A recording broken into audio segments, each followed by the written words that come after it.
You have no idea how much brighter you're glowing right now, do you? How quietly, steadily, shockingly heaven has been turning up your light while you're over here wondering if you've fallen off, if you're behind, if your progress doesn't count. Because you're not where you thought you'd be by December, and yet in the spirit realm there are 7 subtle signs swirling around you like halos that hell can see clearly even when you can't. Proof that the end of this year finds you more dangerous, more radiant, more rooted in God than any year before. The first sign is hidden in your reactions, not your results. You don't snap like you used to. You still feel the sting, the disrespect, the passive-aggressive comments at work or in your family group chat, but something in you pauses now. Where your old self would have fired off a scorched earth reply, blocked, subtweeted, or replayed the argument in your head for 3 days, you now feel a strange holy friction, a quiet resistance to letting your mouth outrun your spirit. You hear that whisper, "Be quick to listen, slow to speak, slow to become angry," from James 1 verse 19, and even if you still feel the heat, you choose to step away, to breathe, to pray, to type and delete instead of type and send. You don't realize it, but every time you choose silence over pettiness, restraint over revenge, a soft answer over a cutting one, your spirit glows like a dimmer turned up another notch. Heaven measures growth not by how little you're provoked, but by how differently you respond when you are, and one of the clearest, most underrated signs that you're glowing brighter is this. Drama that used to own you now only brushes you. The enemy keeps sending the same bait, family tension, that friend who always forgets your boundaries, that co-worker who subtly competes. But where before it felt like a hook in your soul, now it lands more like static on the outside of a shield. Do you still feel it? Absolutely. Do you still get tempted to clap back? Of course. But deep down, you notice you recover faster. You apologize sooner. You choose to bless in prayer someone your flesh still doesn't like. That is not you getting softer in a weak way. That is you becoming strong enough to protect your oil. This is the hidden glow of self-control, one of the fruits of the Spirit in Galatians 5 verses 22 to 23, flickering strong at the end of the year. The second sign is in your appetite, not your aesthetics. You're secretly hungrier for real food than for spiritual junk. Months ago, you could numb out for hours in mindless scrolling, gossip threads, or shallow content and call it rest. Now you notice a quiet frustration afterward. The feeling of, "I wasted that time," hits deeper, and you actually care. You sense the difference between stimulation and nourishment. That 10-minute scroll that used to satisfy now leaves you restless, but a 5-minute honest prayer or one psalm read slowly somehow settles your soul. Your tastes are changing. Isaiah 55 verse 2 asks, "Why spend your labor on what does not satisfy?" And you're starting to live that question. You notice that worship doesn't feel like a task as often. Sometimes you turn on a simple instrumental or whisper a spontaneous song without forcing it. The shocking part is you still think you're off, because you don't always cry in worship or feel fireworks in prayer like some mountaintop season you remember. But in reality your glow is shifting from fireworks to a steady flame. You're not chasing spiritual sugar highs as much. You're secretly craving substance. That is a sign of maturity heaven celebrates. Even the guilt you feel after wasting time is not condemnation. It's evidence that your spirit refuses to settle for crumbs anymore. Romans 8 verses 5 to 6 says the mind governed by the Spirit is life and peace. And you've noticed that when you actually choose that one chapter over those 20 reels, you sleep better, think clearer, and don't spiral as fast. Your hunger has become more selective, and that means your light is being fueled by better oil. The third sign you're glowing brighter is the boundaries you've stopped apologizing for. Months or years ago, every time you said no, you felt a knot of guilt and an urge to over-explain. Sorry, I'm just tired. Sorry, I'm busy. Sorry, maybe next time. Now you're learning how to say, I can't. That doesn't align with what God is asking of me, or even no, without stuffing your calendar with things that drain your spirit just to keep people comfortable. You've started honoring your mornings with God instead of giving them to everyone's emergencies. You've turned some conversations down that you knew would turn into venting marathons. You've put a gentle distance between yourself and the friend who always feels heavier after you leave, who never asks how you are but always needs counseling. Those choices feel small and even selfish to your old programming, especially if you were raised to be the fixer, the peacekeeper, the unpaid therapist of the group. But in the kingdom, they're signs you finally believe your assignment matters.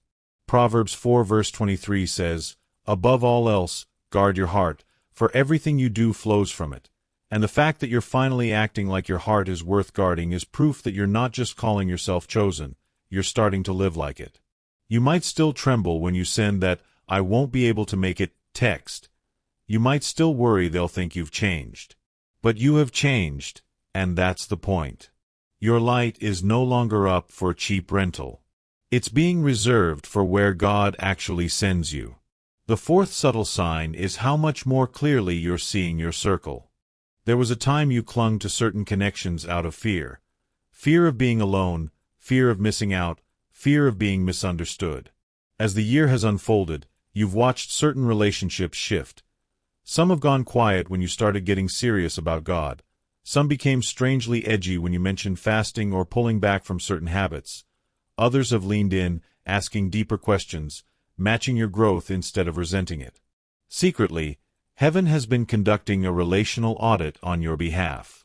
You might not have labeled it this way, but you've seen who checks on you when you're quiet, who celebrates your small wins without making it about themselves, who can lovingly call you out when you drift without shaming you. Ecclesiastes 4 verses 9 to 10 says 2 are better than 1, and you're starting to notice who actually lifts you up when you fall versus who secretly pushes you down to feel taller. That clarity hurts, but it's also a glow. The fact that you now feel a check in your spirit around certain people you used to be comfortable with is a sign your discernment has sharpened. You're picking up on energy that doesn't match where God is taking you. You may not have cut everyone off, and you shouldn't react in flesh, but the simple act of mentally moving some people from inner circle to outer acquaintance is a sign your spirit refuses to let just anyone speak into your destiny anymore. You don't see it, but hell does. You're harder to infiltrate now. Your circle is slowly becoming less congested and more covenant, less crowded and more consecrated, and that is a glowing miracle at the end of any year. The fifth sign might be the most shocking. You've started to tell the truth to yourself and to God in ways you never used to. There was a version of you who could stay in "I'm fine" mode for months, serving, posting, encouraging others, while secretly numb, frustrated, or stuck in cycles you didn't want to admit. But lately, even if it's just in your journal or your whispered prayers, you've been more raw. You've written sentences like, "God, I'm tired of pretending." You've admitted, "I'm tempted, I'm angry, I feel forgotten, I still think about them, I don't understand this season." That honesty, that refusal to rehearse Christian cliches to God, is not rebellion, it's intimacy. Psalm 51 verse 6 says God desires truth in the inward parts, and you're finally giving Him that. It may feel messy, but in the spirit it looks like windows being thrown open in a stuffy house. The air clears, light floods in, and mold dies in the exposure. Every time you resist the urge to edit your emotions in prayer, every time you write the ugly sentence instead of hiding it, you're giving God access to parts of your heart you never let Him touch before. That is what delivers people from cycles, not pretending you're over things you're still holding. You think you're breaking down. Heaven sees you breaking open. And when you expose the real you to the real God, the enemy loses one of his favorite weapons: secrecy. The sixth sign you're glowing brighter is the hidden way you're still here. It sounds simple, almost too small to count, but spiritually it's massive. You didn't quit. You had chances, real chances, to walk away from certain commitments, to delete and disappear, to slide fully back into old habits and old crowds. You've had moments this year where you thought, "What's the point?" Where numbness felt easier than hope, where you were tempted to say, "Maybe I imagined my calling." And yet, here you are, still tugged by that quiet voice, still listening to this kind of word, still soft enough to be convicted, still willing to say, "Lord, what are you saying to me?" That is not nothing. That is evidence of Philippians 1 verse 6 in motion, that He who began a good work in you is carrying it on. Romans 8 verse 28 doesn't just apply to big miracles. It applies to the fact that God has been weaving even your stumbles, distractions, delays, and detours into a path that still leads home. When you look at your year, you might focus on what you didn't do. The habits you didn't keep perfectly, the goals you didn't reach, the projects you didn't finish. Heaven looks at the same year and sees the arguments you walked away from, the temptations you resisted that nobody knows about, the nights you cried instead of going back, the mornings you got up again after failing. The glow of perseverance is not flashy, but it terrifies hell, because a chosen one who refuses to give up, even on days they feel nothing, is a chosen one who will eventually see what God promised. The seventh sign, and maybe the most exciting one, is that obedience has gotten quieter and braver at the same time. Earlier in your journey, you wanted big, obvious assignments, platform, visibility, the kind of calling people could clap for. Now, at the end of this year, you found yourself drawn to small, almost hidden obediences. Texting a friend a word of encouragement without posting it, giving anonymously, forgiving someone who never apologized, sewing into a project no one will ever associate your name with, choosing character when nobody is watching. That is what Matthew 6 calls secret place obedience. And Jesus promised the Father rewards what is done in secret. You're not perfect at it, but you've tasted its beauty. And yet, in that same quiet place, you've also felt a strange new boldness rising. You may have taken a risk this year, sharing a testimony that made you feel exposed, starting a small group, posting something raw and spirit-led instead of carefully curated, applying for something you felt underqualified for, or confessing to someone trustworthy about a struggle so you could start healing. Those brave yes, combined with your quiet yes, are evidence that your faith has grown from theory to movement. James says faith without works is dead. You are moving. The enemy tries to downplay it. It was just a small thing, it doesn't matter. Heaven doesn't agree. In God's ledger, that small act of obedience at 1 a.m., that boundary you kept when you were lonely, that tithe you gave when money was tight, that bitter thought you took captive instead of nurturing, it all glows like gold. You might feel behind because you're comparing your year to someone else's highlight reel, but spiritually, your end-of-year report card is full of quiet A's in places you once failed loudly. The shocking truth is, you are glowing brighter not because you had a perfect year, but because you let God into more of your imperfection than ever before. You let Him teach you how to respond, what to crave, who to keep close, how to tell the truth, how to get back up, and how to obey when no one's clapping. That's what Isaiah 60 verse 1 is really about when it says, "Arise, shine, for your light has come." It's not hype, it's alignment. You are aligning. You are, maybe for the first time in your life, living more from who God says you are than from how you feel on any given Tuesday.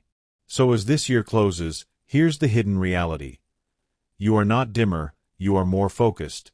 Not colder, but more refined. Not behind, but more rooted. Your glow is not always a visible halo. It is the steady, stubborn light that refuses to go out. Don't let the enemy gaslight you into calling this year a failure when heaven is calling it foundational. Instead of asking, "Why am I not further?" ask, "Where has my light quietly grown?" And let the Holy Spirit show you these 7 subtle signs in your own story. Then decide right now that you will not agree with any voice, internal or external, that calls you less than what God has been carefully shaping all year.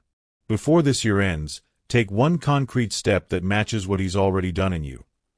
Forgive the person your flesh still hates, schedule a real conversation with a friend who sharpens you, commit to a simple daily rhythm you can actually keep, or kneel on your floor and tell God the whole truth you've been editing. Let your final days of this year be a conscious yes to the light He's already ignited. Because whether you feel it or not, chosen one, you are glowing brighter than ever, and the only real question at the edge of this year is whether you'll live the next one as if that's actually true.